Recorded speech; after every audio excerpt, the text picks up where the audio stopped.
Assalamualaikum dan selamat sejahtera. Anda bersama saya Nabilah Khaleeda dan saya tidak kesorangan hari ini. Saya akan bersama dengan Nina Rozman sebentar saja lagi. Dan seperti biasa, jam ini kita akan berikan laporan berita bisnes kewangan dan juga ekonomi. Jadi kita mulakan dengan perkembangan berikut di mana Tesla tidak pernah membuat komitmen untuk membuka kilang di Malaysia, kata Menteri Pelaburan, Perdagangan dan Industri Tengku Datuk Seri Zafrul Tengku Abdul Aziz. Menerusi hantaran di platform X, beliau menjelaskan Kementerian Pelaburan, Perdagangan dan Industri MITI ada mengadakan perbincangan dengan pengasas Tesla Elon Musk dalam usaha menarik pelaburan tetapi bukan melibatkan perkara itu. Tengku Zafrul berkata demikian bagi mengulas laporan portal berita Thailand The Nation pada Rabu yang memetik sumber dalam kerajaan sebagai berkata Tesla membatalkan rancangan membangunkan kilang di Malaysia, Thailand serta Indonesia.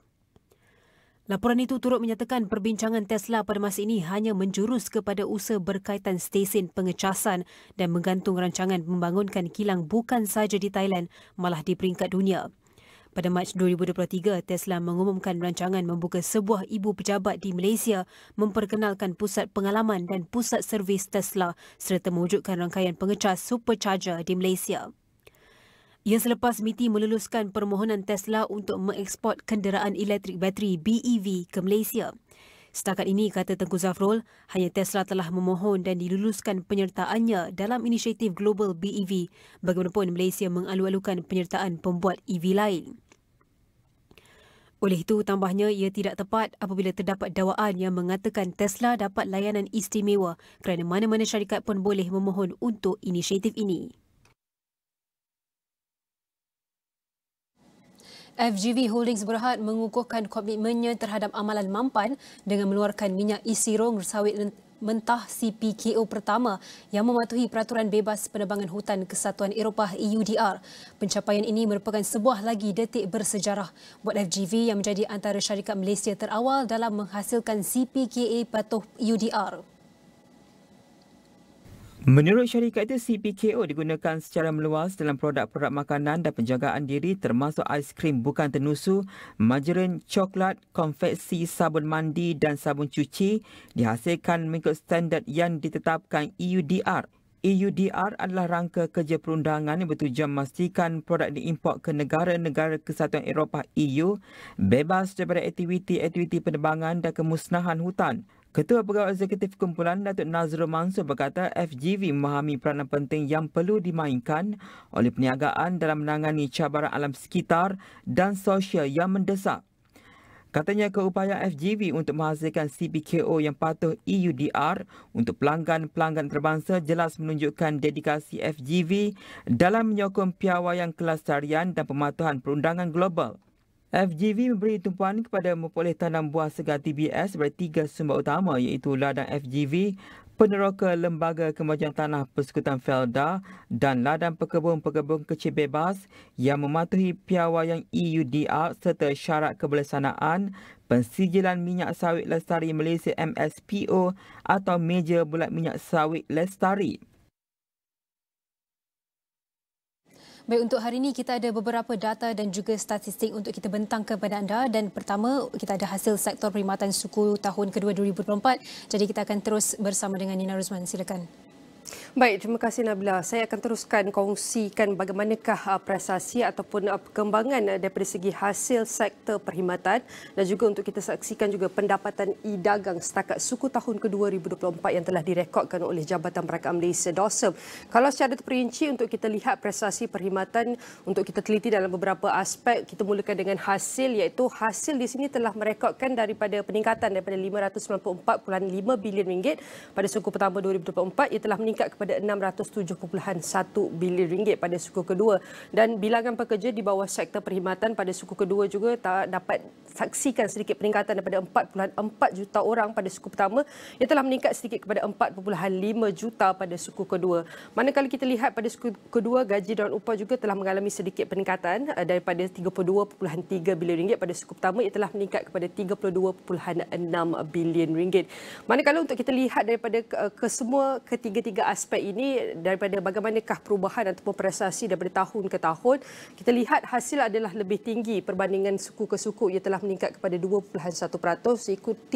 diikuti juga dengan gaji dan upah peningkatan sebanyak 1.0%. Namun kalau kita lihat tahun ke tahun adalah perubahan peratusan ataupun prestasi yang agak lebih ketara, iaitu kalau kita lihat hasil di bawah perangkaan perkhidmatan ataupun sektor ini, ia telah meningkat sebanyak 6.8% pada prestasi tahun ke tahun. Seterusnya untuk kita lihat bagaimanakah prestasi sektor perkhidmatan mengikut sektor yang terbagi kepada beberapa sektor, di mana saya akan mulakan dengan sektor ataupun industri perdagangan borong dan runcit, makanan dan minuman dan penginapan. Kita lihat ini adalah antara perkara penting apabila kita meneliti daripada sudut ataupun subsektor ekonomi, di mana perdagangan borong, runcit, makanan dan minuman ini hasilnya pada suku pertama ia telah merekodkan peningkatan pada suku pertama kepada suku kedua sebanyak 461.4 bilion ringgit.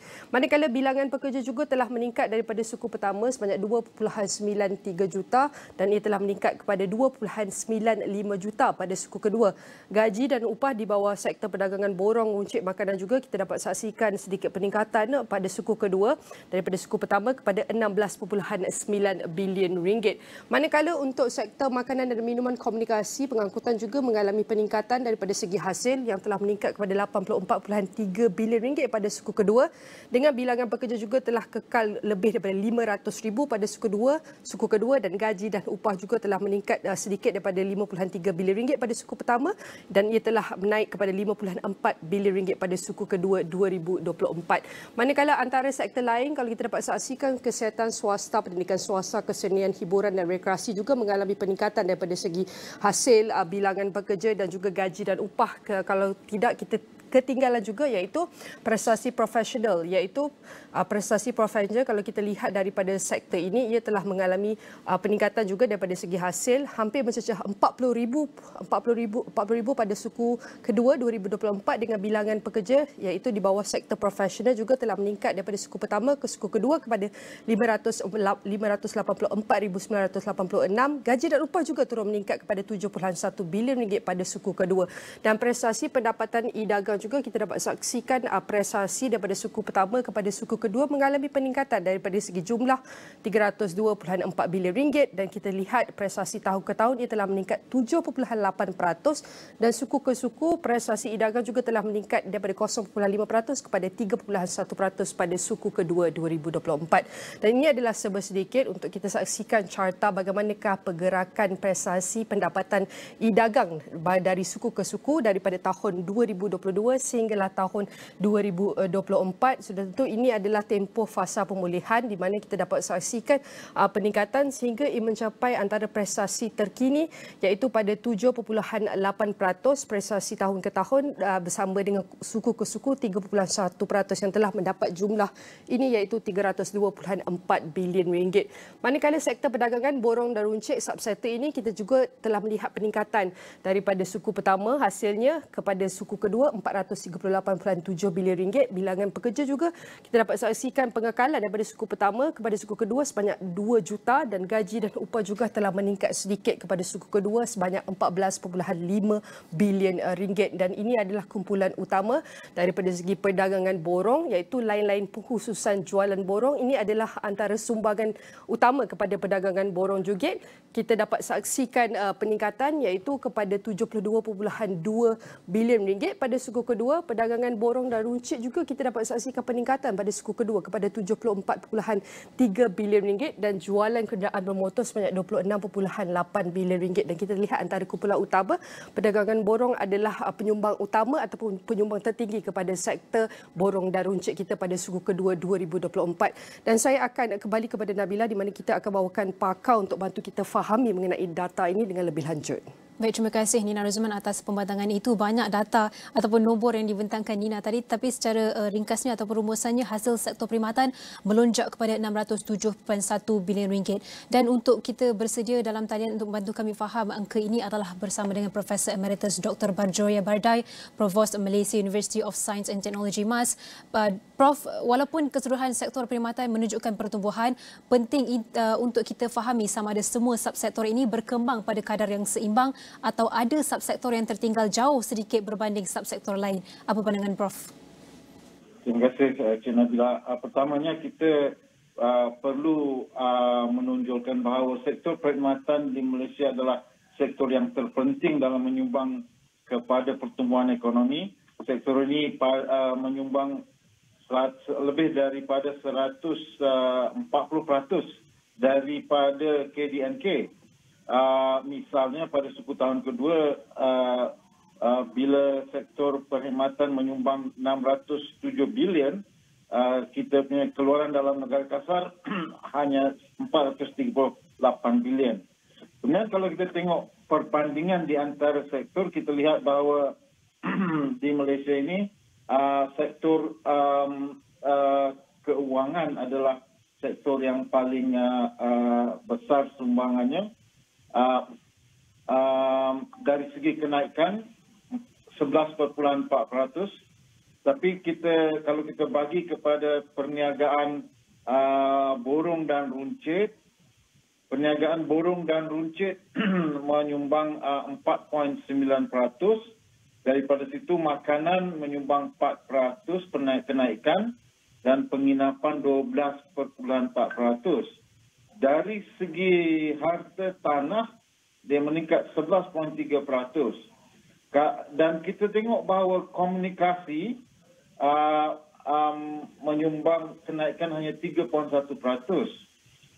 Sedangkan pengangkutan dan penyimpanan meningkat 10.5%.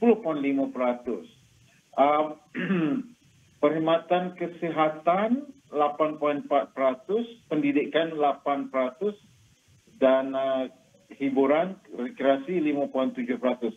Jadi kita lihat bahawa di Malaysia ini sektor perkhidmatan khusus keuangan, harta tanah, profesional, peningkatannya lebih tinggi berbanding dengan pemborongan dan peruncitan. Dan sektor pemborongan dan peruncitan sebenarnya meningkat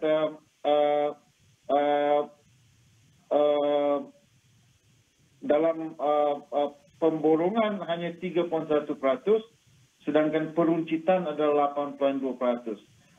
Dalam sektor pemborongan dan runcit ini, jualan kenderaan bermotor memberikan peningkatan yang tertinggi, lebih daripada 10.4%. Kita lihat bahawa pertamanya sektor perkhidmatan ini sektor yang penting dan pertumbuhannya agak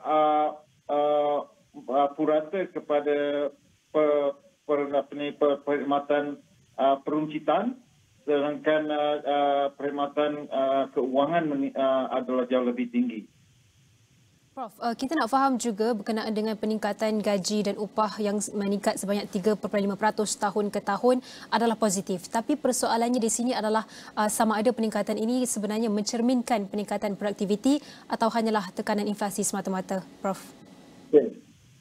Sebenarnya sepatutnya apabila ekonomi kita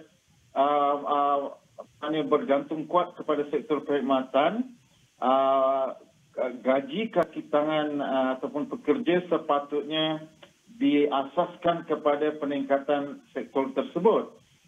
Tetapi di Malaysia, gaji hanya menyumbang kira-kira 5% daripada hasil sektor perkhidmatan, yang menunjukkan peratusan yang kecil, 5%, berbanding misalnya secara keseluruhan gaji sepatutnya menyumbang melebihi 32%. Tahun lepas kita mencapai 37%. Apa yang berlaku ialah mungkin produktiviti di dalam sektor perkhidmatan ini dilihat tidak begitu tinggi, disebabkan oleh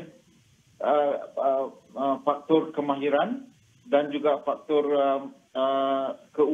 penggunaan teknologi. Jadi produktivitinya rendah, kerana itu tangga gajinya ataupun jumlah peratusan gajinya rendah. Dan sektor perkhidmatan ini hanya menggaji kira-kira 11.7% peningkatan dan jumlah pekerjanya tidak sampai 15% daripada jumlah hampir 17 juta pekerja di Malaysia. Ini yang memberikan indikasi bagaimana tidak seimbangnya struktur ekonomi kita. Bila kita bergantung kepada sektor perkhidmatan, kita tidak menonjolkan produktiviti yang tinggi kepada sektor ini, menyebabkan pekerja yang diambil di dalam sektor ini agak rendah berbanding dengan jumlah pekerja. Prof, antara lain adalah berkenaan dengan pengangkutan dan juga penyimpanan yang menunjukkan peningkatan ketara dan juga adalah dalam konteks pertumbuhan e-dagang meningkat sebanyak 7.8% tahun ke tahun. Jadi ini mungkin menunjukkan perubahan logistik dan rantaian bekalan.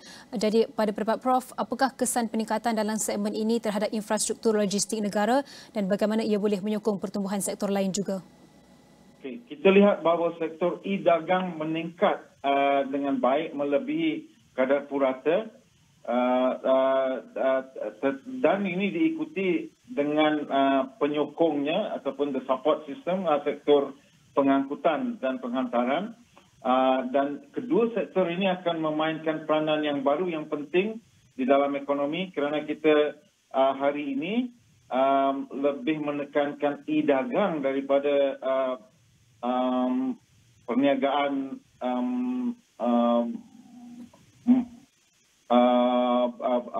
mortar dan butter misalnya. Jadi kita banyak pengguna-pengguna hari ini memilih untuk membeli di dalam talian.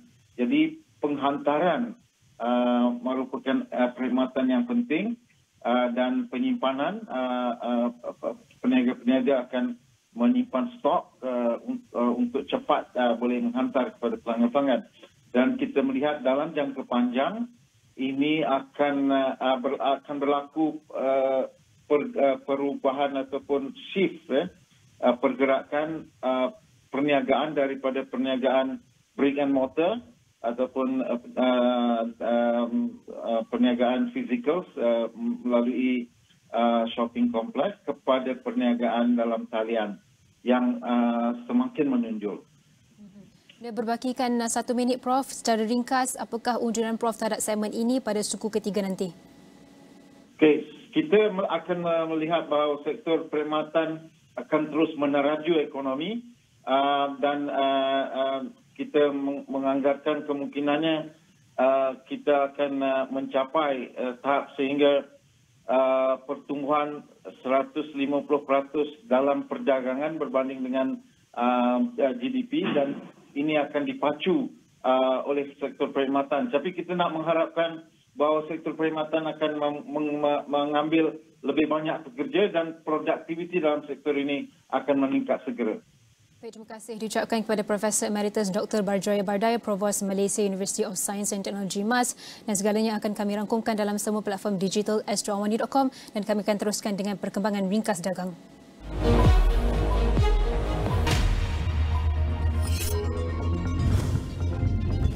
Mitsubishi Power jenama rumusan peralatan jana kuasa elektrik daripada Mitsubishi Heavy Industries Limited MHI menerima tempahan untuk turbin gas M701F dan turbin steam bagi loji jana kuasa elektrik berkapasiti 500 MW di Miri, Sarawak. Kontrak bekalan peralatan telah ditandatangani antara Mitsubishi Power dan Sino Hydro Corporation Limited, kontraktor utama untuk projek ini. Anak syarikat Axiata Group berhad di Indonesia, XL Axiata, menyaksikan jumlah pelanggannya meningkat sebanyak 900,000 dari suku tahun ke suku tahun pada 58.5 juta didorong oleh peningkatan dalam pelanggan prabayar. Hon Leong Investment Bank HLIB Research berkata asas pelanggan pascabaya XL kekal pada 1.6 juta pelanggan. Untung bersih Al-Berhad yang merupakan pemaju ICT bagi separuh pertama berakhir 30 Jun 2024 meningkat kepada 9.5 juta berbanding 2.4 juta ringgit bagi tempoh sama tahun lalu dipacu peningkatan luar biasa dalam segmen riadah dan hospitality. Kumpulan itu dalam satu makluman kepada Bursa Malaysia berkata hasil bagi suku sama juga meningkat kepada 96.1 juta ringgit berbanding 86.3 juta ringgit pada suku sama tahun sebelumnya. Laporan penuh di saluran 501 dan astroawani.com serta dagangnews.com. Baik, seterusnya kita akan teruskan untuk kita lihat bagaimana prestasi ekonomi dan juga pasaran pada waktu ini, dan kita akan terus bersama dengan Imran Yassin Man Yusof, Ketua MIDF Research, sudah sedia bersama saya dalam talian. Imran, pertama sekali keluaran dalam negeri kasar KDNK mencatatkan pertumbuhan kukuh sebanyak 4.2% pada suku pertama tahun ini, dan ia disokong oleh permintaan domestik yang kekal mapan serta prestasi ekspor yang lebih baik, biarpun berdepan persekitaran luar yang sangat mencabar. Jadi kita nak tahu, adakah kita mampu melihat kesinambungan prestasi memberangsangkan ini pada suku kedua, dan mungkin apakah faktor utama yang berpotensi menjadi risiko penurunan terhadap prestasi ini, terutamanya kalau kita lihat dalam konteks ketidaktentuan global pada masa kini. Jadi apa pendapat Imran? Assalamualaikum dan selamat pagi. Jadi kalau kita lihat dari segi anggaran awal KDNK untuk suku kedua, ia menunjukkan pertumbuhan 5.8%, jadi lebih tinggi daripada suku pertama. Dan ini adalah lebih daripada anggaran kami. Jadi untuk separuh pertama kemungkinan KDNK akan bertumbuh, kita boleh lihat akan bertumbuh 5%. Selalunya anggaran awal ini lebih rendah dari pertumbuhan sebenar lah. Dan dari anggaran awal ini semua sektor dilihat menunjukkan prestasi yang memberangsangkan. Seperti sektor pembinaan yang melonjak naik 17.2%. Kami percaya ini didorong oleh pembinaan data center di sebalik projek-projek infrastruktur. Faktor utama yang kami jangka akan dilihat adalah prestasi pelaburan swasta. Ini untuk suku kedua bila data sebenar akan keluar minggu hadapan saya rasa. Di samping itu, permintaan domestik masih kekal mampan walaupun terdapat rasionalisasi subsidi diesel. Tapi impaknya mungkin terhad menandakan ia menyumbang hanya 0.5% kepada CPI kita lah. Permintaan domestik pula kami jangka akan didorong oleh keadaan pasar buruh yang positif. Dari segi risiko pertumbuhan perlahan ekonomi negara dagang kita seperti Amerika Syarikat dan China, jadi itu antara risikonya. Baru-baru ini terdapat data yang menunjukkan ekonomi China berdepan dengan sedikit kelemahan. Manakala di Amerika Syarikat pula ada kebimbangan yang ia menghala ke arah merudum, tapi data belum lagi mencadangkan keadaan begitu. Dan risiko terakhir adalah jika konflik di Timur Tengah meningkat menjadi lebih besar di mana melibatkan negara-negara lain seperti Iran dan Amerika Syarikat. Dan itu berkenaan dengan prestasi perdagangan. Sekarang ni kita nak lihat juga berkenaan dengan pergerakan ringgit yang telah mengekalkan arah aliran menaiknya dan mencecah paras tertinggi 14 bulan pada 4.49 ringgit berbanding dolar Amerika. Dan kalau kita lihat, kita nak tahu juga bagaimana pelabur tempatan dan asing dijangka memberi reaksi terhadap pengukuhan nilai ringgit ini, dan apakah kesan jangka pendek dan juga jangka panjang terhadap pasaran modal Malaysia, terutamanya dalam konteks kestabilan ekonomi global. Kami berpendapat ringgit mula menunjukkan nilai fundamentalnya lah, lebih lagi dengan jangkaan penurunan kadar faedah Amerika Syarikat. Kami di MIDF Research telah menjangkakan perkara ini dengan pengecilan interest rate differential. Malah sejak awal tahun kami menjangkakan ringgit akan kukuh pada paras 4.43 pada akhir tahun ini. Mungkin kita terpaksa revise lebih rendah lagi. Kami menjangka ini akan memberi reaksi yang positif kepada pelabur asing pasaran modal Malaysia. Kami jangkakan ini akan mendorong aliran bersih masuk ke pasaran ekuiti. Ini kerana dalam analisa kami terdapat correlation antara aliran bersih masuk dan ringgit. Berbangga apabila ringgit kukuh, kita lihat terdapat aliran bersih masuk pelabur asing. Dan ini akan memberi dorongan kepada FBM KLCI umpamanya. Dari segi ekonomi pula, pengukuhan ringgit akan mengurangkan tekanan kepada inflasi melalui pengurangan inflasi yang diimport atau apa yang kita panggilkan import inflation lah. Jangka masa sederhana pula kami jangkakan selagi ekonomi Amerika Syarikat tidak meleset dan pihak Fed mengurangkan kadar faedah mereka seperti yang dijangkakan, ringgit akan terus kukuh dan ini merupakan faktor positif untuk pasaran modal. Dan berkenaan dengan Bursa Malaysia pula, ia menunjukkan pengekalan dari segi trajektori peningkatannya pada 7 Ogos dan ia ditutup tinggi untuk 2 hari berturut-turut disokong keyakinan pelabur susulan kenyataan Fed Amerika Syarikat yang memberi jaminan akan berusaha mengelakkan berlakunya kegawatan ekonomi di negara tersebut.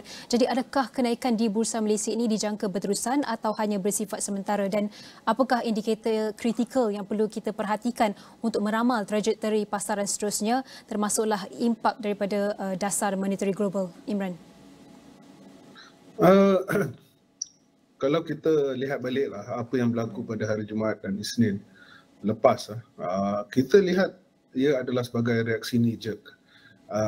Maksudnya pelabur-pelabur dia secara dia panik lah apabila nombor data-data ekonomi daripada mereka menunjukkan ada sikit kelemahan di sektor buruh mereka. Jadi tidak mengherankan Bursa Malaysia kembali pulih selepas kita dapat melihat fasa kebimbangan ini. Jika dilihat dari segi fundamental, kami berpendapat Bursa Malaysia boleh meneruskan prestasi ini. Ini kerana ekonomi dijangka akan bertumbuh lebih pantas tahun ini. Seperti saya cakapkan tadi, suku pertama mungkin 5%, mungkin 5% untuk tahun ini, dan ini adalah lebih pantas daripada tahun lepas. Dan ini akan memberi gambaran pendapatan syarikat juga akan meningkat. Mana pula dari segi penilaian atau valuation, IBM Kelsia umpamanya masih lagi didagang bawah paras terdahulu lah. Maksudnya boleh dikatakan murah lah. Dari segi indikator kritikal, yang terpenting buat kini adalah dasar monetary Fed, kerana kita perlu lihat bahawa adakah mereka akan mengurangkan kadar faedah mereka seperti yang dijangkakan. Jika tidak, maka ini akan memberikan satu impak yang negatif kepada pasaran modal. Kemudian pasaran buruh di Amerika Syarikat kerana ini menunjukkan kekuatan ekonomi mereka. Indikator domestik pula adalah aliran keluar masuk pelabur asing. Ini ada kaitan dengan ringgit dan perdagangan luar dan serta inflasi. Imran, sebenarnya kalau kita lihat sekarang ekonomi di Amerika Syarikat sedikit sebanyak telah memasuki kemelesetan ekonomi di sana. Jadi bagaimana dalam konteks Malaysia sendiri boleh memperkukuhkan sektor ekonomi, utamanya untuk menghadapi kemungkinan kesan sampingan daripada kelembapan ekonomi global yang dijangka akan berlaku nanti? Mula sekali kita perlu menjelaskan bahawa ekonomi US belum lagi meleset dan kita lihat mungkin data ada sikit kelemahan, tapi masih dapat penambahan bilangan pekerjaan di Amerika Syarikat, NFP, nombor yang dicanangkan, masih lagi lebih 100,000 dan memberi gambaran ekonomi Amerika Syarikat masih teguh. Ia cuma kurang daripada jangkaan. Kami akan mula bimbang jika ia kurang daripada 100,000 atau mula bentukan negatif. Tetapi kami juga ada kebimbangan yang ia akan meleset. Jadi untuk ekonomi kita, apa yang kita perlu lakukan adalah memperkuatkan domestic demand kita, permintaan tempatan dan pelaburan swasta dan kerajaan. Kerana jika berlaku kelembapan ekonomi di Amerika Syarikat, sektor perdagangan luar akan terkesan teruk. Kita boleh ambil contoh tahun lepas lah, bila masa perdagangan luar mengucur, tetapi ekonomi Malaysia telah diselamatkan oleh permintaan domestik yang teguh. Dari segi pasaran pula, kami mensyurkan pelabur melihat ke stok yang mempunyai volatility yang harga yang rendah. Baik, terima kasih diucapkan kepada Imran Yassin Mat Yusof, Ketua MIDF Research. Banyak lagi perkembangan yang akan kami kongsikan selepas ini, namun kita akan berhenti rehat seketika, kembali selepas ini.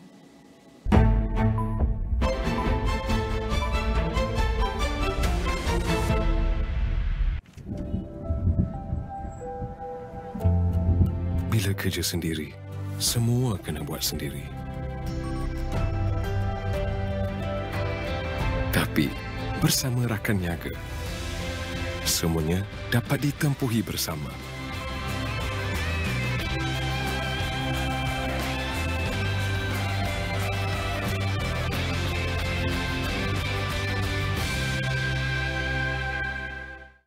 Kerajaan akan terus mempertahankan setiap inci kedaulatan negara dan tidak sesekali akan bertolak ansur terhadap sebarang tuntutan daripada pihak-pihak tertentu.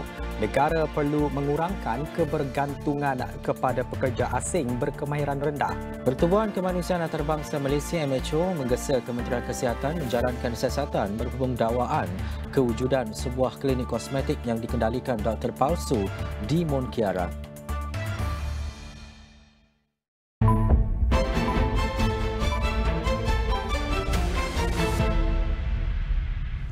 Welcome back to Niaga AWANI. Thank you for tuning in on Niaga AWANI, and with me Nabilah, Khaleeda and Rozman. And we continue with the financial services sector plays a critical role in maintaining economic stability. Its resilience directly impacts the overall economy, influencing everything from employment rates to consumer confidence. And now let's take a look at the main statistics of financial services with my colleague Nina Rozman. All right, thank you, Nabilah, Khaleeda. I'm going to proceed to you to share one of the data from the Department of Statistics Malaysia DOSM for us to understand the main statistics for the financial services or the financial sector.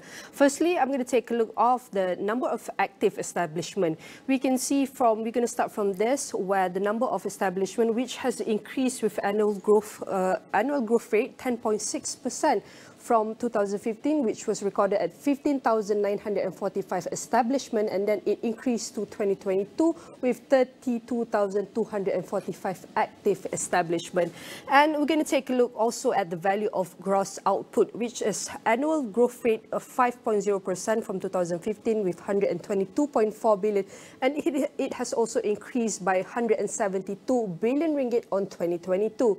And the value of intermediate input, which was increased from 44.8 billion ringgit on 2015, and it also has increased to 61.9 billion ringgit 2022 with the annual growth rate of 4.7%.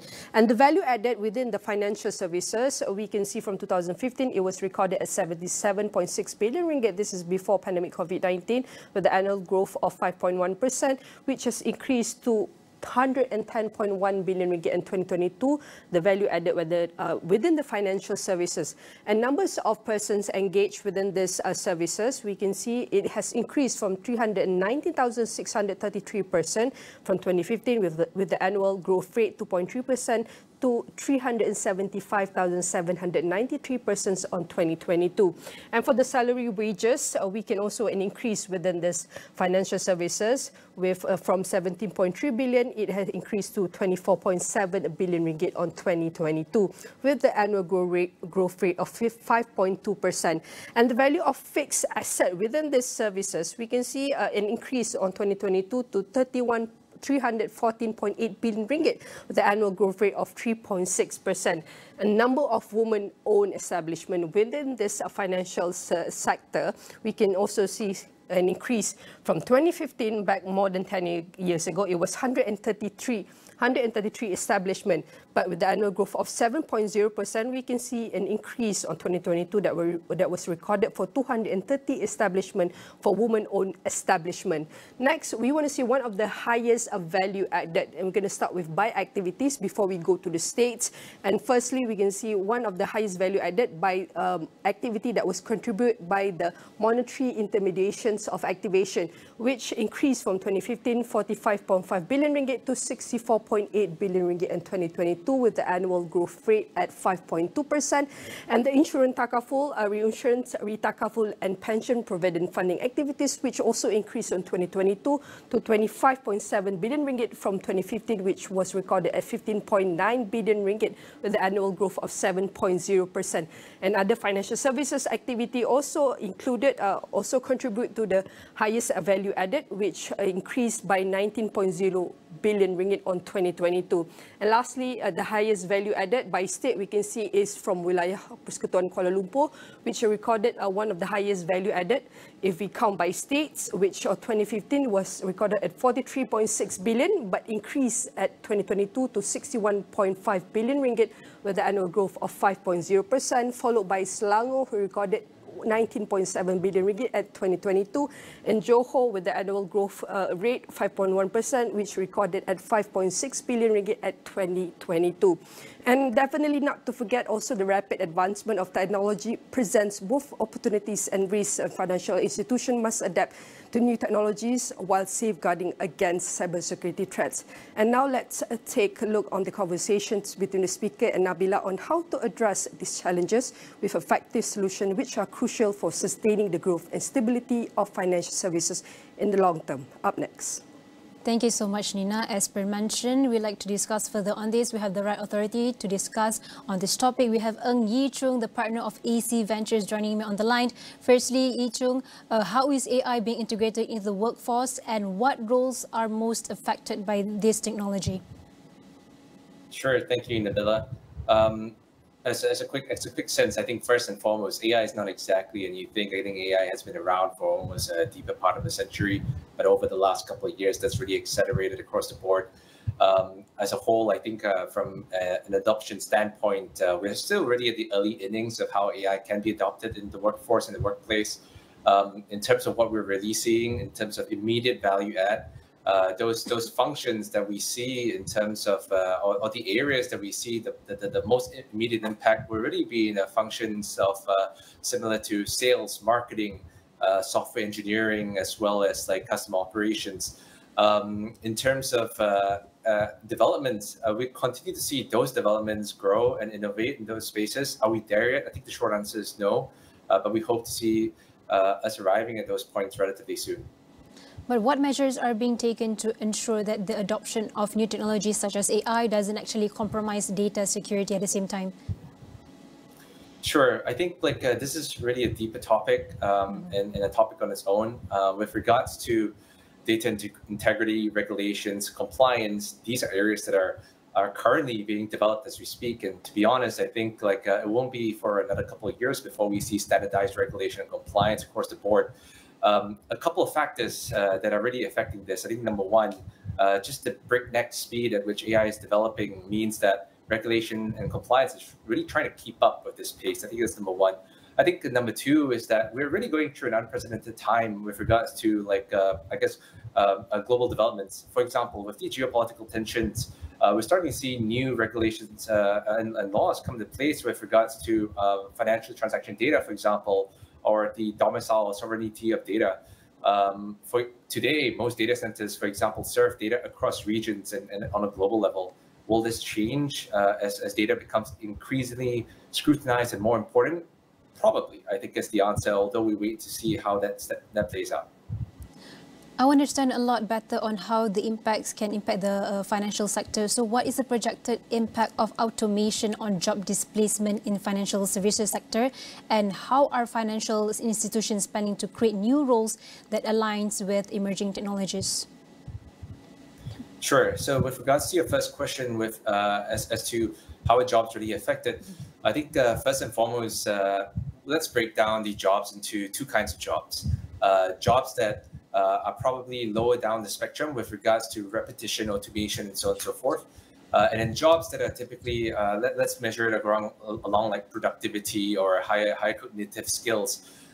If we were to just categorize jobs or work or basically jobs into these two categories, I think as a general rule, jobs that are quote unquote of lower value or of higher repetition would fall in demand just because like from a technology standpoint, that could start being automated over time.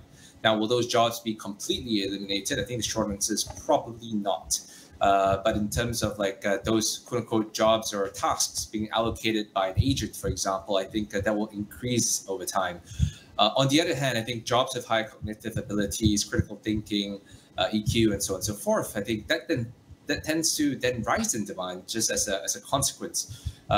If we then start to think of like agents or AI agents as like as counterparts as opposed to replacements, you then need much more of those individuals to then operate those agents, train those agents, and ensure that the productivity of such agents continue to operate seamlessly across the board.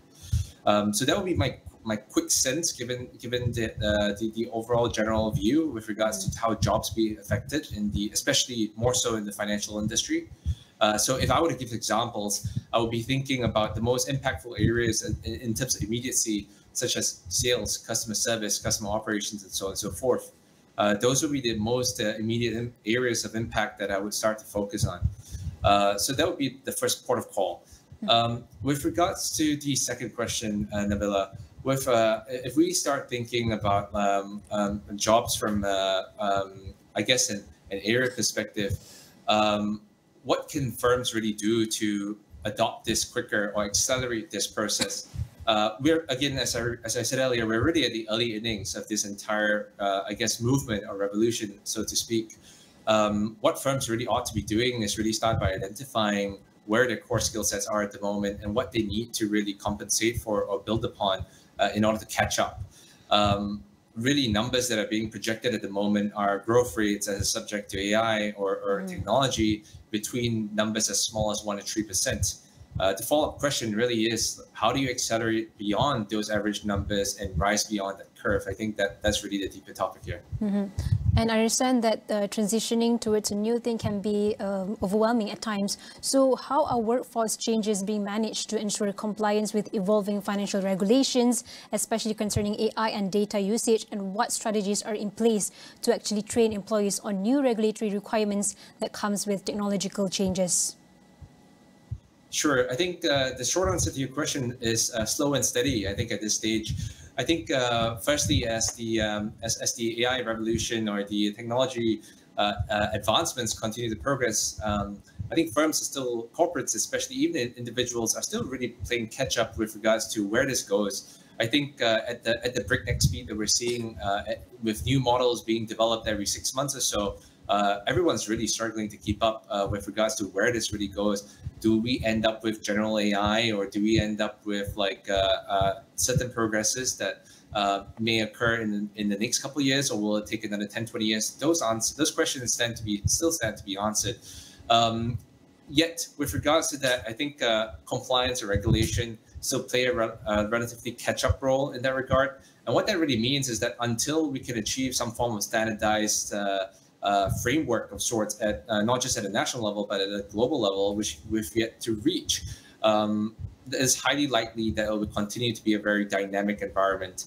I think from the perspective of a firm or corporate, what do we do in that regard? I think first and foremost, I think number one is information, just keeping up with trends and understanding what's going on from either a regulation compliance standpoint, but also from a use case and productivity standpoint. I think at this stage, if I were to recommend, I would recommend firms or corporates to really focus on like, number one, potential use cases, but number two, how do you execute or enable the workforce to execute those use cases? I think that would really be my first part of call, because from a compliance standpoint, again, those frameworks have yet to be developed. Now, should a corporate start to develop frameworks even prior to frameworks being developed at a national or global level? Probably. I think we should start thinking or looking down that path. But the truth is, until those standards are really fixed, they're really moving goalposts at this stage. Yi Cheng, last question, quick one. We have about 2 minutes left. What's your outlook on the AI adoption this year, and also what's your outlook for next year and years to come? I think the short answer is excited and paying close attention. We've taken huge strides with regards to AI. I think one thing that is particularly interesting to me is that AI is really a concept that started nearly over 100 years ago. When Alan Turing developed his famous Turing test, this was around like the mid of the 20th century. And despite that history, that relatively long history, I think we've seen only like we've seen huge steps being taken from an advancement standpoint over the last couple of years, really because we started seeing, I guess, AI agents or robots start to emulate, I guess, the human nature from an NLP perspective, from basically a natural language perspective. So this is an extremely exciting and interesting time to effectively, quote unquote, be alive. Over the next couple of years, over the next 12 months even, I think what I'm really paying attention to is how more natural that can get. And we can really see those developments from the perspective of where ChatGPT is building, Anthropic, Llama, and so on and so forth. I think those advancements have been extremely fast, extremely accelerated. And I think as we start to see the form factor of those interactions change from pure text to voice, or even movements to your phone from a small LLM perspective, I think like those use cases will only continue to expand and grow. So with regards to what I'm paying attention to at this stage is really where are those form factors going to be? How can we best position the firm or the corporate or even the economy along those lines? And last but not least, and probably the far most important point is how do we create a more workforce-ready environment? How do we ensure that the workforce is ready to take on these new advancements and really implement them? Because ultimately execution will be the pinnacle of that. Amazing. That was Ng Yi Chang, the partner of AC Ventures. Thank you for helping us understand a lot better on workforce transformation in financial services. Baik, saya akan teruskan dengan perkembangan ataupun data dan statistik yang akan dibentangkan oleh Nina Rozman, di mana kita ringgit melantun semula dan mengakhiri urus niaga Khamis dengan lebih tinggi. Jadi kita akan teruskan bersama dengan Nina Rozman untuk data dan statistiknya. Silakan Nina. Baik, terima kasih Nabilah. Itu adalah sedikit mengenai prestasi nilai ringgit semalam seperti yang dikongsikan oleh Nabilah, di mana ia diakhiri dengan urus niaga yang lebih mengukuh berbanding dolar Amerika Syarikat pada penutup Khamis, yang dipacu oleh kelemahan mata wang negara maju itu selain penyusutan hasil nota perbendaharaannya. Dan pada 6 petang ringgit meningkat ke paras 4.4710 atau 4.750 berbanding dolar Amerika Syarikat daripada 4.4950 atau 5.010 pada penutup Rabu. Dan untuk kita saksikan bagaimana prestasi nilai ringgit Malaysia setakat pagi ini, ia berada pada paras 4.675 berbanding US dollar setakat pagi ini. Kalau kita lihat dalam tempoh seminggu, dalam tempoh 7 hari pergerakan nilai ringgit Malaysia, kita dapat saksikan ia sebenarnya mengalami tempoh pengukuhan. Namun kita dapat saksikan dalam tengah minggu ini nilai ringgit Malaysia kembali lemah sedikit berbanding US dollar. Dan kita lihat dalam tempoh seminggu, nilai ataupun julat range pergerakan nilai ringgit Malaysia antara yang lemah ia berada pada paras 4.5518. Ini adalah antara yang terendah nilai ringgit Malaysia pergerakannya dalam tempoh seminggu. Manakala kita lihat ia juga telah tumbuh sehingga prestasi yang paling tinggi ataupun kukuh berbanding US dollar, iaitu ringgit berada pada paras 4.3980. Dan ini adalah pergerakan nilai ringgit Malaysia yang dapat kita saksikan lebih kurang tempoh seminggu daripada 5 Ogos sehinggalah lebih kurang 9 Ogos setakat ini. Dan kalau kita ke belakang sedikit dalam tempoh 5 bulan, kita dapat saksikan prestasi nilai ringgit Malaysia yang lebih ketara pergerakannya. Apabila kita dapat saksikan di sini nilai ringgit Malaysia mengalami trend penurunan ataupun apabila graf ini menurun menyifatkan nilai ringgit Malaysia sebenarnya makin kukuh berbanding US dollar. Dan kita lihat nilai ringgit Malaysia yang paling lemah ia berada pada paras 4.6898 dan ia dalam tempoh sebulan ia berlega-lega sehingga mencapai tahap tertinggi, iaitu dalam tempoh sebulan ia berada pada paras 4.4005. Dan ini adalah prestasi nilai ringgit Malaysia yang dapat kita saksikan dalam tempoh sebulan, seminggu, dan bagaimanakah pada waktu pembukaan hari Jumaat ini yang sekali lagi saya kongsikan ia berada pada paras 4.4675 ringgit berbanding dolar Amerika. Dan saya akan beralih juga untuk kita saksikan bagaimanakah perbandingan pertukaran wang asing bukan sahaja bersama dengan nilai ringgit dolar iaitu bersama dengan US dollar, tapi kita akan lihat juga bagaimanakah prestasi nilai ringgit Malaysia berbanding Singapura dollar. Kalau kita lihat sejak beberapa bulan awal tahun ini, nilai ringgit Malaysia telah mengukuh antara prestasi yang lebih kita boleh cakap tahap cemerlang berbanding mata wang ASEAN yang lain. Dalam tempoh setahun kalau kita saksikan lebih kurang ini adalah lebih kurang 2 tahun 2023, di mana kalau kita lihat graf ini meningkat menyifatkan nilai ringgit Malaysia sebenarnya dalam prestasi yang lemah berbanding Singapura dollar.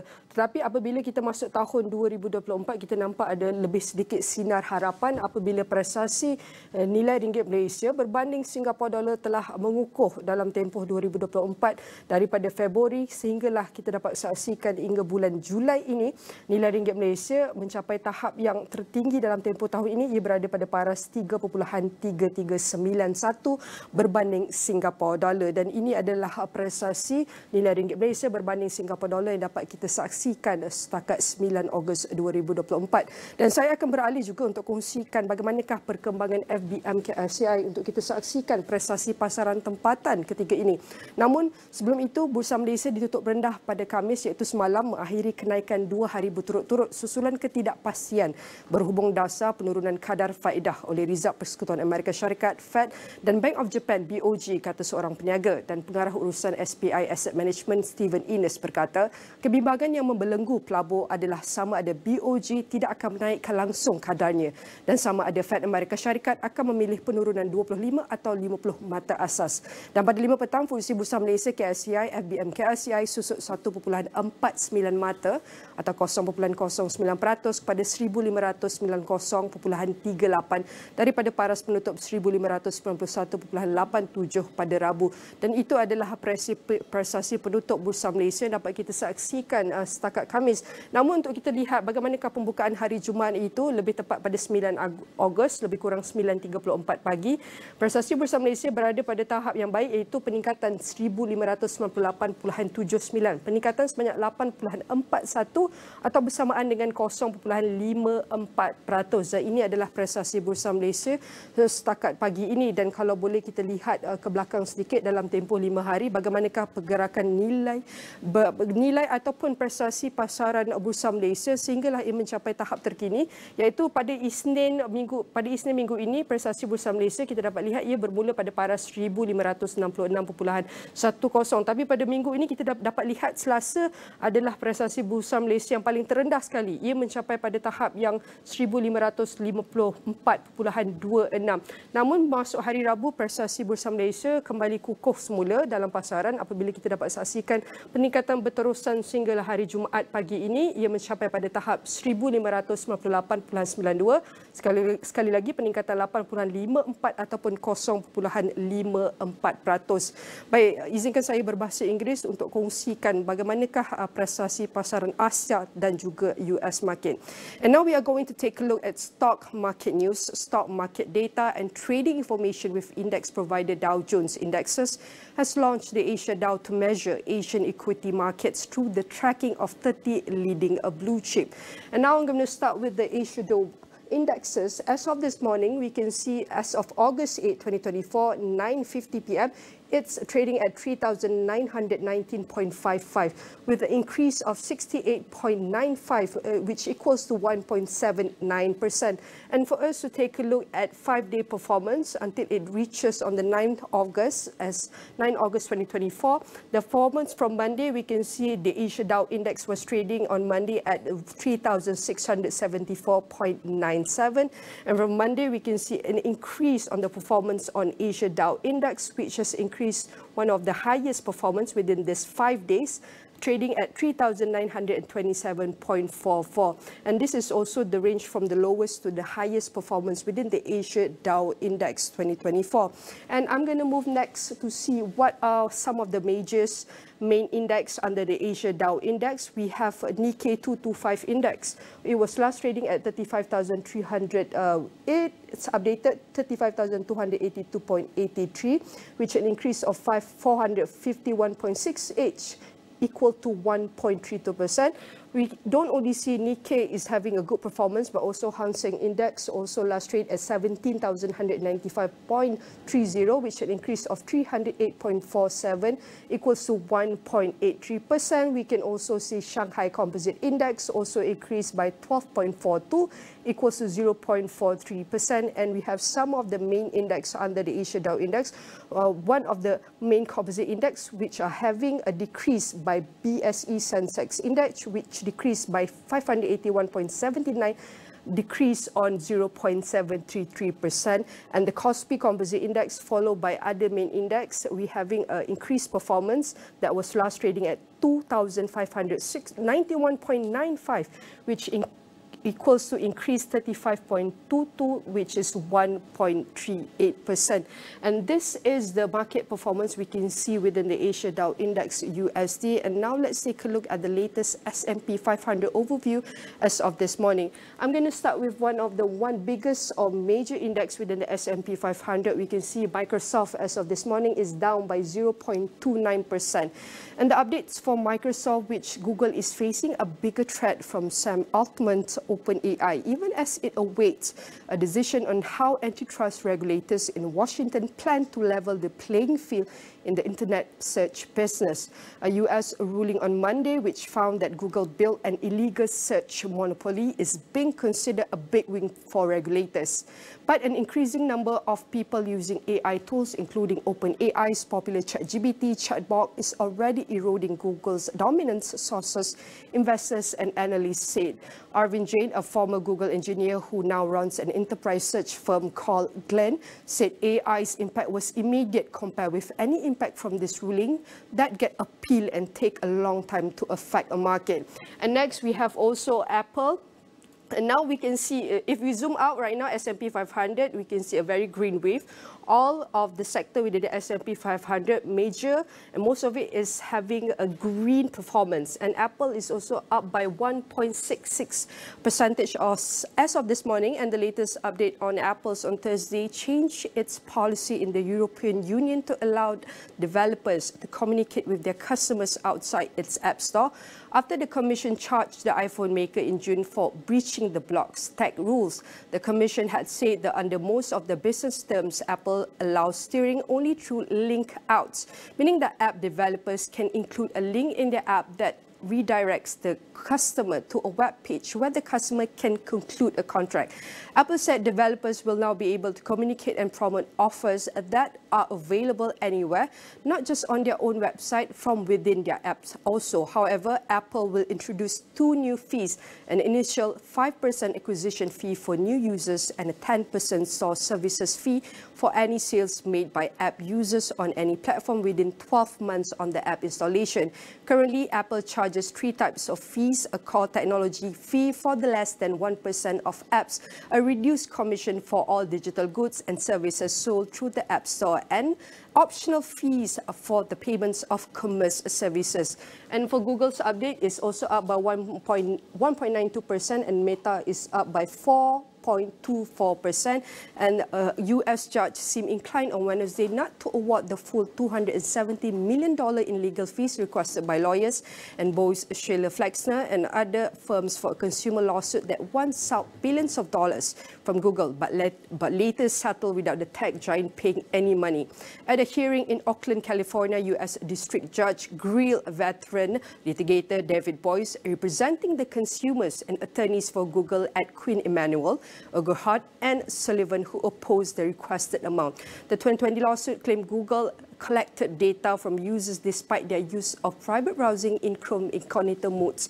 And Google reached a settlement in April that requires it to destroy billions of data records, but the consumer failed to certify the cases as a class action, and Google did not agree to pay monetary damages.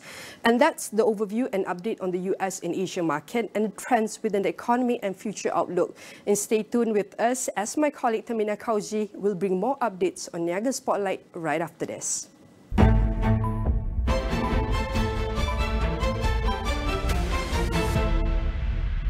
Penyasaran subsidi diesel di Semenanjung tidak akan memberi kesan kepada harga barangan keperluan di Sabah, Sarawak dan Labuan. 660 individu berusia bawah 21 tahun di Sarawak telah diberikan kewarganegaraan. Sarawak kini menjalinkan kerjasama dengan Bank Dunia dalam menjayakan perdagangan karbonnya. Sepanjang dekad yang lalu, hanya satu yang telah menjulang trofi dan merangkul kejuaraan Liga. Mungkin ada yang memanggilnya sebagai sumpahan Community Shield. Musim ini, berjayakah United atau City mengharunginya? Tiada siapa yang tahu. The FA Community Shield, segalanya bakal terungkai secara langsung di Astro. The FA Community Shield di The Giant Cube, Lot 10. Ayo sertai kami. Jadilah yang terawal bertemu dengan pandit legenda kami. Segalanya bakal terungkai di Astro. 5 lelaki penghantar makanan didakwa di Mahkamah Magistrate Bangi atas tuduhan membunuh seorang pemandu kereta lelaki dalam satu kejadian. 4 sungai di sekitar kawasan perindustrian Pasir Gudang di Johor termasuk Sungai Kim Kim didapati tercemar dan berada pada tahap yang membimbangkan. Kerajaan sudah mulakan inisiatif untuk menggantikan kenderaan operasinya kepada kenderaan elektrik EV dalam skala kecil terlebih dahulu.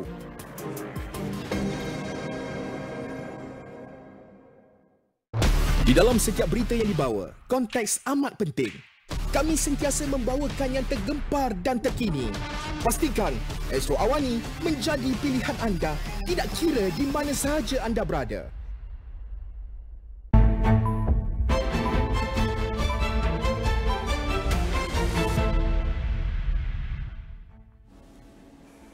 Hello and welcome to Niaga Spotlight with me, Tehmina Kaoosji.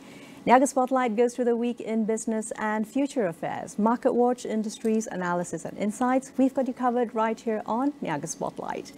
This week on Analysis, we discuss building digital real estate via social media. Now, of social media users in Malaysia, is expected to reach 29.3 million by the end of 2024. So most of these users access social media through mobile devices. We're talking Facebook, Instagram, YouTube, and TikTok as being the most popular platforms. So when we understand these preferences, businesses can tailor their social media strategies for maximum impact. Now, also, it was estimated that in 2023, social media advertising spending in Malaysia amounted to a whopping 1.5 billion ringgit. By 2029, this amount is forecast to increase to more than 2.6 billion ringgit. Additionally, Communications Minister Fahmi Fadzil recently highlighted that last year, it was estimated Facebook alone earned 600 million USD from the Malaysian market. Staggering numbers. Now, with AI being increasingly used to automate and optimize social media campaigns, local entrepreneurs and startups can find their brand identity by telling Malaysian stories to remain memorable and profitable in this key sector for business sustainability. Niaga Spotlight is looking forward to gaining these insights from none other than Richard Kerr, who is Chief Storyteller with RK Digital, who joins me now live in the studios. Richard, a very good morning to you. Thank you so much for making time to join us. How are you today? Good morning, Tehmina. Very good, very good. Fantastic. Yes. All right. So, Richard, I actually wanted to ask you to basically get us started off by looking at how social media is actually a place, as you deem it in your language, building real estate. Now, how is it that we can actually frame a brand having an identity and also claiming its stake even as a social media presence? Tell me about strategy and planning. Right. So if you look at the current context of social media today, it is very much different how it was built many, many years ago. It has evolved, throughout at least 20 years, right, since the whole social media thing started. So basically, it is a place for brands to build their presence. And it is also a place for people to actually socialize. That's why they call it social media, right? So it is actually a place for, for businesses to build their presence online. And of course, for businesses specifically, it helps them to market their products. And of course, by marketing, that leads to sales as well. But at the same time, there are also instances where people leverage on it to build their personal branding. Just like what I do, basically. Exactly. So I think it's really interesting that you have charted the arc of social media all the way from when it was a nascent technology to today when it's almost omnipresent in our life. Correct. Now, one interesting factor that I think sets Malaysian audiences apart is not only do we have cheap and accessible internet that has increasingly become nationwide as far as coverage goes, including, of course, not only rural Malaysia, but also East Malaysia, Sabah and Sarawak. And additionally, we are quite online, meaning which we spend upwards of an average of 7 to 8 hours online daily. Out of that, almost 3 hours daily are spent just on our social media apps. So when we're talking about target audiences, is there a way in which businesses can then further syncretize who the messaging is going out towards? Because it's not just for everybody. It still has to be for somebody specific, right? That's depending on what business you own. That's correct.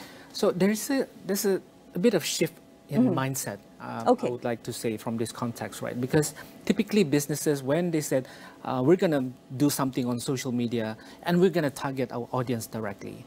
But as you know, the online consumption of information has changed over the years.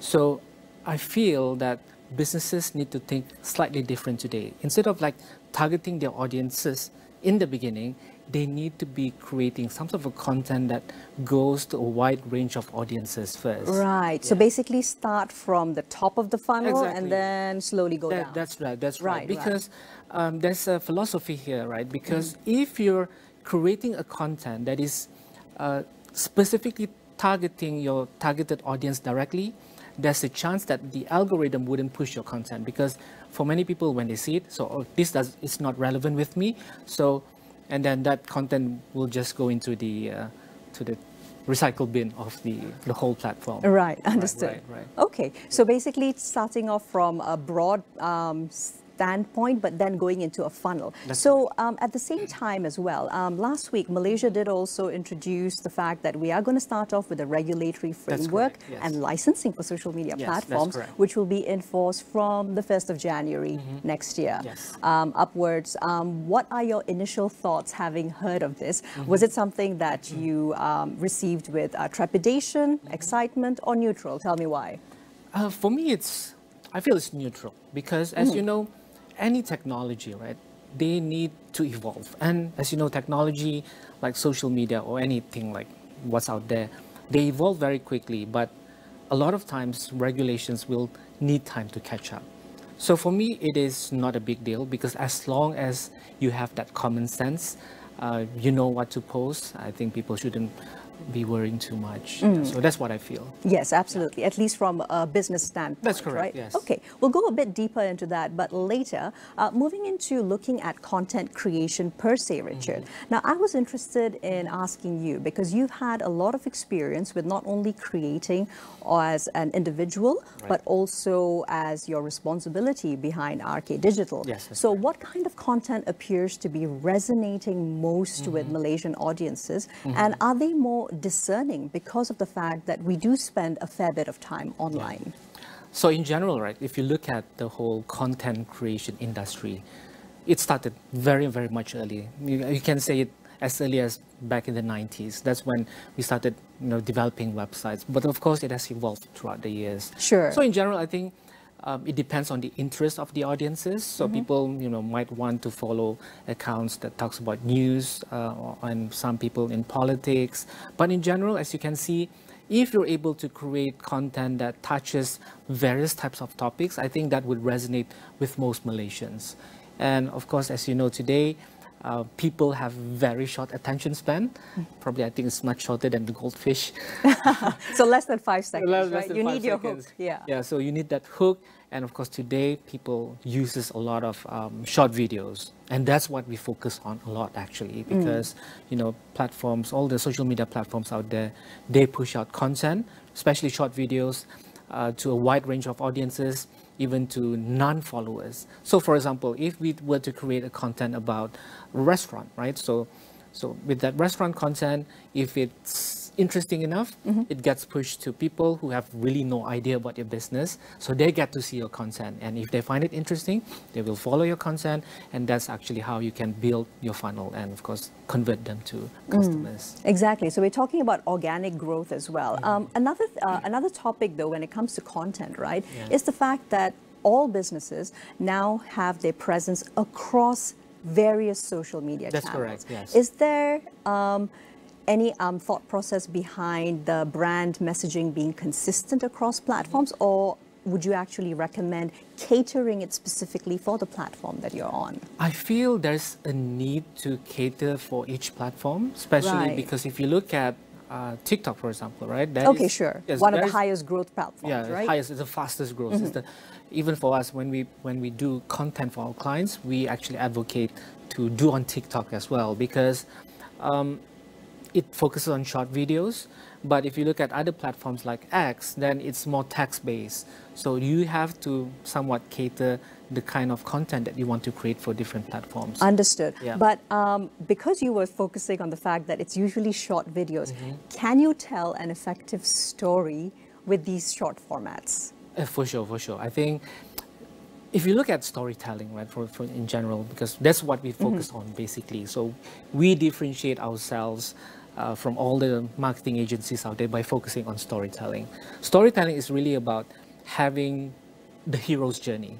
So hero's journey, basically, of course, you're going to have the hook first, then you're going to introduce the hero, and he will go through, or he or she will go through the ups and downs, and finally there will be sort of like a stage where a goal reached, or something triumphant. triumphant. That's right. Okay, so all right. If you run a business, it is the same when you talk about your customers, because your customer are the heroes, basically, because you're offering a service to them or product. They're taking them on a journey of transformation. So So you can find from this angle, and how can you transform that into a story? Interesting. That just reminds me of the fact that almost anything can go viral. I'm thinking about, those viral AI cat videos that are actually super popular across so many platforms. Yes, that's correct. One of them which literally shows a funny incident where an AI cat drops their handphone into a washroom. Yeah. It has about 70, 80 million views on YouTube. Crazy views, so almost anything can get you over there, right? So now let's move on into talking engagement and growth. What are some strategies which you generally recommend for brands to employ because they are looking for genuine follower count and engagement? Yes. And that doesn't mean that you're able to do this maybe once a month. Would it be preferable to have it staggered over the entire month rather than just have one fantastic video a month?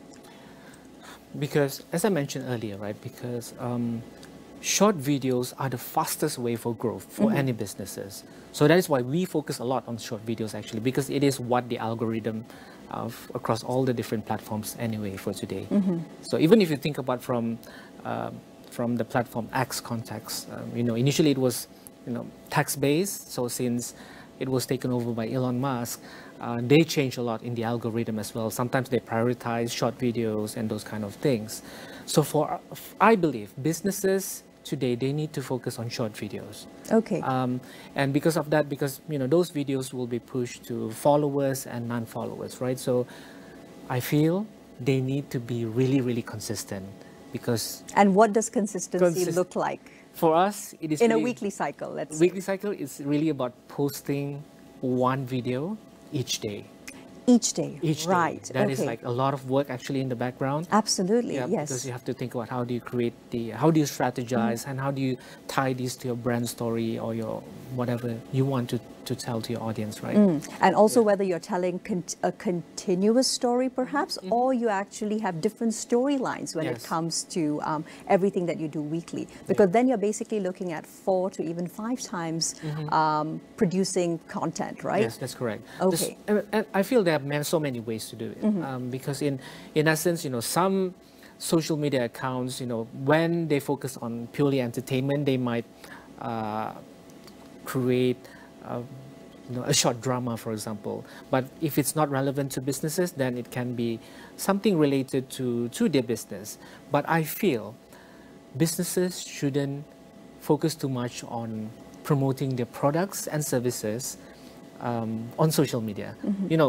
It sounds a bit contradicting, right? But because people go on social media, so if you can find a way to attract those audiences without actually selling anything, that actually works better.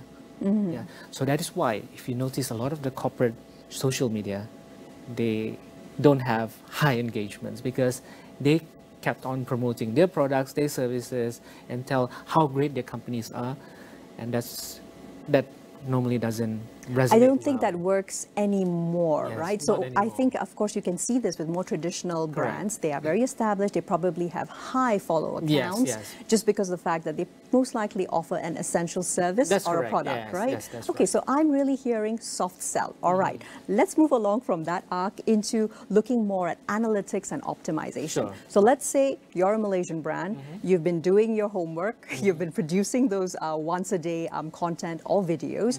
Now, what would be the best metrics or analytics to try and gauge whether this is impactful? Yeah. And what are some tools that you have come across which are quite organic and easy to use, even for someone who's just having a small startup, all the way to those who are slightly larger MSMEs or even SMEs? Yeah. Social media is really about experimentation because, as you know, user behavior changes all the time. Sure. Trending things are happening around the world. And of course, the thing that most people hate most would be the algorithm change, right? So those are the key things about social media. So in essence, as you push out your content, right? So sometimes when you feel that this content will perform, they don't. And sometimes when you feel this content is just an okay content, but then they go viral. So in order for you to measure all of this content, we normally take into account like the number of reach, engagement. Engagement really consists of the amount of likes, for example, people commenting on the post, and how many people are sharing the post, for example. And of course, you want to see the followers' growth as well. That's right. Yes. You don't just want to see engagement, but is it usually the case that if you have a lot of engagement, that's naturally going to lead to people following you more, or is there some sort of like a distance between the two? Well, it depends on the account itself, because you will notice, especially if you go on TikTok, right? You see some accounts with probably maybe, let's for example, the account has 10,000 followers. Right. But then if you see the amount of total likes, normally it's much, much higher, because when people find a content interesting, they may not be necessarily going to follow you, but they might see, okay, this is a good content, I like it. Or so maybe I share it. Or you share it, right? But you may not be necessarily liking, following that account. But for example, you constantly create content that is interesting, that resonate with your potential audiences, then they will follow you. And that's how you can actually build a very, very strong brand. Exactly. Yeah. But of course, I'm not going to really ask you about timelines because I think it varies from brand to brand. Correct. And across platforms as well. So let's go a little bit deeper into looking at advertising and monetization, because this would be the end goal, specifically when it comes to individual creators who are also small business owners. Tell me more about that. So if you look at the ads today, right, that is a very traditional way of pushing out or promoting your business. But the thing with ads, as you know, ads have very low conversion, and it's natural because, say for example, and you're gonna start a product right away today, and you're gonna just say to people, hey, please buy my product. Of course. So that would be more word of mouth, right? Yes, and then it's going to be like, the conversions are going to be really low, because the thing is, maybe some people do not have no idea who you are, and you have not established the relationship with them. So that is why normally the conversion is low. But imagine if you're building a content that resonates with your audiences already, and you establish a relationship with them. So if you want to sell things, it is much, much easier. So what I'm trying to say here is, there is no wrong of running ads, but if you're building organic content and tie it up with running ads, it can be really, really powerful. Right. Yeah. So basically sort of like taking the best content you've created and perhaps considering that to be the monetized advert. Exactly. Right. And whatever, say for example, if you have already created a viral content or content that has a lot of engagements and views, you might want to consider running that as an ad, which potentially may even push to a wide range of audiences and get you discovered, and of course, leads to sales. Ideally speaking, is there any minimum for an ad budget? I won't ask you a maximum because that can vary, again, depending on the depth of your pockets. Yeah. Any basic minimum that you recommend? Because for us, we don't normally focus on performance marketing, right? But I would say, based on my past experiences, when I was still running my own small business and running an SEO campaign, an SEM campaign, it varies. It can be, for small businesses, it starts from 500 ringgit or up to 1,000. It depends how much budget they have. But then again, it's because I believe in building brands. I believe in creating organic content. So that's why I feel businesses should also think about not just purely running ads. They should also focusing on building a long-term brand, and that which you can only do through organic videos or organic content. Fair enough. And when it comes to building businesses, another area that has become a lot more popular these days is strategic partnerships, be it with brand ambassadors or be it also with other adjacent brands. An excellent example that I can think of is actually the recent partnership that the NBA went into with National Basketball Association in America with Skims, which is Kim Kardashian's intimates and loungewear line. Now, it's super interesting that these two seemingly opposite brands can somehow come together and at the same time cause a huge splash in the athletics and athleisure market, which is incredibly large, right? So tell me what what you think about Malaysian brands and how they have been positioning themselves so far, and also the willingness to collaborate strategically. Yeah. Are you seeing more of that, or is there still some hesitation when it comes to our market? No, in fact, it has been happening in Malaysia actually. The great thing about doing this kind of collaboration, right, because it opens up new opportunities, especially if, say, for example, you're an ice cream company and you probably want to collaborate with a company that sells dates. And if you think about 2 years ago, a great example would be Inside Scoop and Yusuf Tayo. Yes, So for sure. we can think about these are two totally different industries, right? One is ice cream, one is dates, basically, and they have their own sets of audiences. Sure. So when they combine, it basically opens up new opportunities to reach out to brand new audiences. Say, for example, audiences from the ice cream company, you know, they get to see or get to know the brand from the dates company, and vice versa. And if you look at the global context as well, just like the one that you mentioned, there are also examples like Adidas and Lego. So totally different industries as well. So I feel that Malaysian businesses should do that more often, because it will create a lot of buzz. Because it is novelty, people probably have not seen it before. So that will create a lot of attention on social media. Exactly. And I truly advocate that. I actually, when I run my masterclass as well, I would advocate businesses to do that. Yeah. So moving in from buzz though, Richard, of course with buzz, there sometimes comes the opportunity for, well, least favorite word of brands, controversy. So let's now look at moving into risk management as well as compliance. Yes. So let's start off with the big one, which is always a concern for brands, right? What are some of the main potential risks and the challenges associated with also being heavily invested in social media strategy, and how best can brands be prepared for it before something occurs, so that they already sort of have their SOP in place about what to do? Yeah. Of course, risk will always be there, right? Because especially once your content goes viral and your content gets a lot of eyeballs from a wide range of audiences. And I think we can safely say that people have different opinions of things, and people might just, leave comments and without sometimes understanding the whole context. So I think for brands, in order for them to be prepared in those kinds of situations, they have to think thoroughly and work with people who are familiar with risk mitigation and people who have been probably in the PR industry, because they know to sort of like predict what's going to happen. So it's good to work with people who have done it.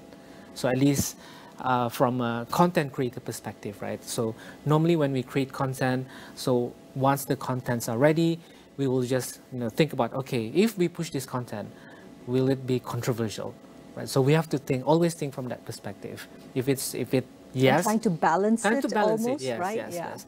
But again, I feel businesses, as long as they stick to their core values, they shouldn't be worrying too much.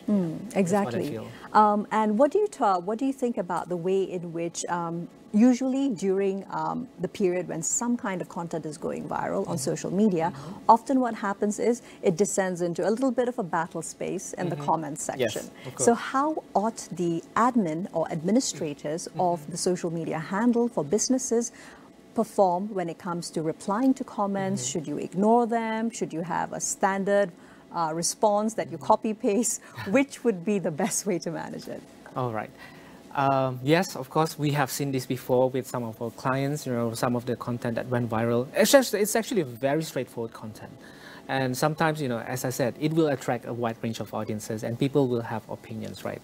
But I feel if the comment doesn't bring value to the conversation, I think we should just ignore. But if they give a comment that gives a constructive feedback, I feel, people should respond, and I think the admin should respond accordingly. And sometimes you have to acknowledge, sometimes you make mistakes, right? And what I really want to advocate as well, you cannot portray this perfect looking corporate feel on social media anymore. Right. It's not possible to control every single element, is it? Actually, vulnerability is it's a very important element to build brands, because then people feel that, okay, they're not a perfect company, but they're willing to admit their mistakes. And I feel I can trust this company. I want to work with them. They're kind of human enough. Yes, almost, they're human. Right? Yes. Yeah. So in this age of AI, right? So I feel we need to be even more human.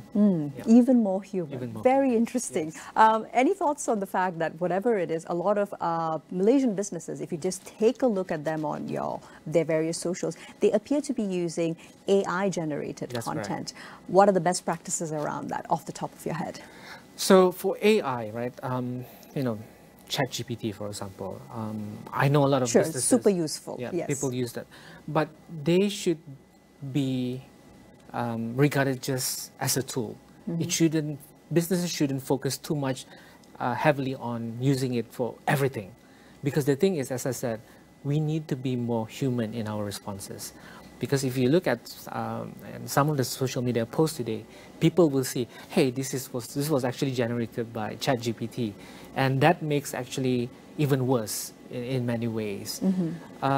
So you have a very productive social media feed, but people can tell the difference. They can tell it. They can feel it because they know it's robotic, right? But a good way, maybe a good tip that I want to share. Sure. Because ChatGPT is actually quite an advanced AI technology, right? You can actually train it on how you write and how you basically, all the nuances on how you actually write and the kind of words that you use, you can train it. So if you spend time training it, and of course you have a good admin as well to manage your social media, I think they can be a really, really powerful combination. Exactly. So I think it's all about having a sort of a duty of care towards your audience, but at the same time trying your best to manage and do that one posting a day. Yes, that's okay. So I want to move on into speaking about long-term growth as we close out the conversation, Richard. So what is really important though is sustainability when it comes to your BCP, when it also comes to your identity on social platforms. So how can brands actually build and maintain a loyal social media community that is going to be there? I can talk about this from my own perspective as I build my social media presence across all the different channels, right? One thing that people look for is authenticity. As I said, it is no longer about creating your perfect image online, and when people meet you, you're a totally different person. That doesn't work anymore. That doesn't work at all, actually. Same for a brand. You can't be saying one thing online and then service is different when people come to storefront or purchase online. Exactly. So I see the importance for businesses to be able to communicate their values throughout the organization and to inspire their people so that when they communicate, it is the same way that when they communicate online. And that is actually a huge, huge challenge, right? As businesses grow, as they grow bigger, it's going to be a huge, huge challenge. But I feel there is a great need for companies to invest into that so that your brand messaging and your brand story and how you appear online remains authentic.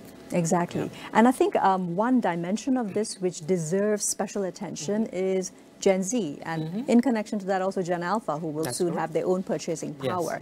They definitely are displaying a clear desire for deeper brand storytelling. That's correct. Right? When it comes to like big highlight moments, okay, what's happening right now that has plenty of hundreds of millions of global eyes on it is the Olympics. Yes, I'm talking about the young runners, especially track and field athletics. Noah Liley and how he flashed a Yu-Gi-Oh card. Yes, exactly. At the so things like this. It's almost like you want an inner story, an inside joke, something relevant, and is how do you get to that as a brand to speak to those younger audiences who are clearly very keyed into those kind of bonding moments. Right.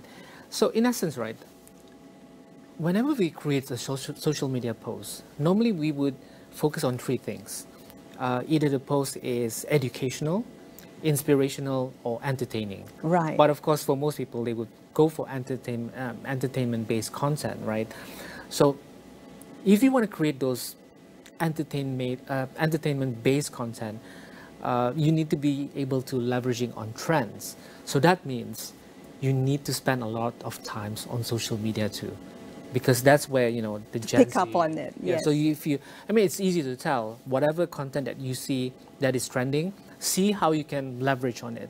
And I know a lot of companies in Malaysia, they do this very, very well, especially the bigger ones like some of the cinema accounts and one of the hypermarket accounts. That's right. Well. So catching up and staying relevant. Yeah. Richard, thank you so much for your time and your insights. This has been a fantastic conversation on building real estate by social media. Thank you so much for the opportunity. Absolutely. Well, this has been Niaga Spotlight with me, Tehmina Kaoosji. That's all we have time for today. Featuring, of course, Richard Kerr, Chief Storyteller with RK Digital. We'll see you next time with more business analysis and insights. Here's to a productive week ahead. Okay, so we're in the back.